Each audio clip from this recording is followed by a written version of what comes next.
مفتی صاحب ہم غیر مسلم ممالک میں رہتے ہیں, ہمارے کوچنگ کی ٹائمنگ 2 سے 9 تک ہے, تو ہم نماز کس طرح پڑھیں؟ بینچ پر بیٹھ کر نماز پڑھ سکتے ہیں کیا؟ 2 بجے سے لے کے رات 9 بجے تک آپ کو نماز میرے بھائی پڑھنی پڑے گی. نماز کسی قیمت میں معاف نہیں ہے. فرعون جب ظلم کیا کرتا تھا بنی اسرائیل پر, نماز پڑھتا ہوا دیکھتا کسی کو مار دیتا تھا, تو اللہ نے اس وقت بھی نماز معاف نہیں کی ہے. اللہ نے فرمایا وَجْعَلُوا بُيُوتَكُمْ قِبْلَةً, گھروں میں چھپ کے نماز پڑھو, نماز مت چھوڑو. تو یہاں بھی ایسے ہی ہے, آپ کو کوچنگ سینٹر میں آپ کو نماز پڑھنی پڑے گی, چاہے کلاس چھوڑ کے آپ کو جانا پڑے, کہیں بھی جگہ تلاش کریں, کھڑے ہو کے پڑھنی پڑتی ہے, فرض نماز کھڑے ہو کے ہی ہوتی ہے. تو آپ نماز کسی صورت میں قضا نہ کریں.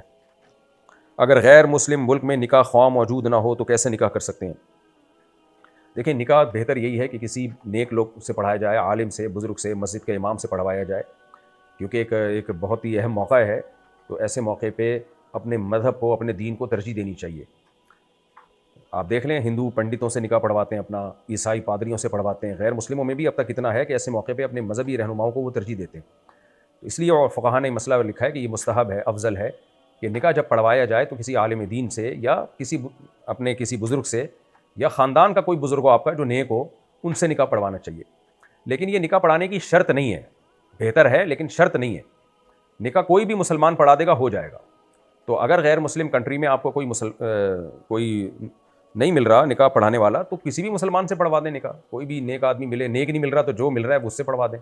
وہ ایسے پڑھا دے گا, آرام سے خطبہ پڑھے گا اور اس کے بعد کہے گا کہ میں نے آپ کا نکاح, اس سے وکالت لے لیں آپ کہ میں آپ کا نکاح فلاں سے کرانا چاہتا ہوں, آپ مجھے اجازت دے دیں, وہ اجازت دے. پھر سامنے والی پارٹی سے کہ میں نے فلاں کا نکاح آپ سے کر دیا, آپ نے قبول کیا, وہ کہ ہم نے قبول کیا, مہر کا بھی تذکرہ اس میں, اس طرح نکاح ہو جاتا ہے. 2 گواہ موجود ہونے چاہیے.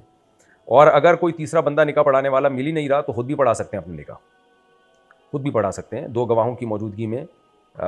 لڑکی کے والد صاحب جو لڑکی کے دلہن کے وکیل ہوتے ہیں, ان سے کہیں کہ میں نے آپ کی بیٹی سے اتنے مہر میں نکاح کیا, کیا آپ نے اپنی بیٹی کی طرف سے قبول کیا؟ وہ جواب میں کہتے ہیں ہاں جی میں نے اپنی بیٹی کی طرف سے قبول کیا, تو بھی نکاح ہو جاتا ہے.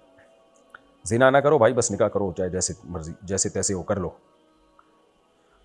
اگر خیر یہ ہو گیا میرے بھائی, جب غسل فرض ہوا ہو تو جہاں بیٹھیں گے وہ جگہ بھی ناپاک ہو جائے گی کیا؟ نہیں بھائی, وہ جگہ ناپاک نہیں ہوتی جب تک اس پہ ناپاکی نہ لگے.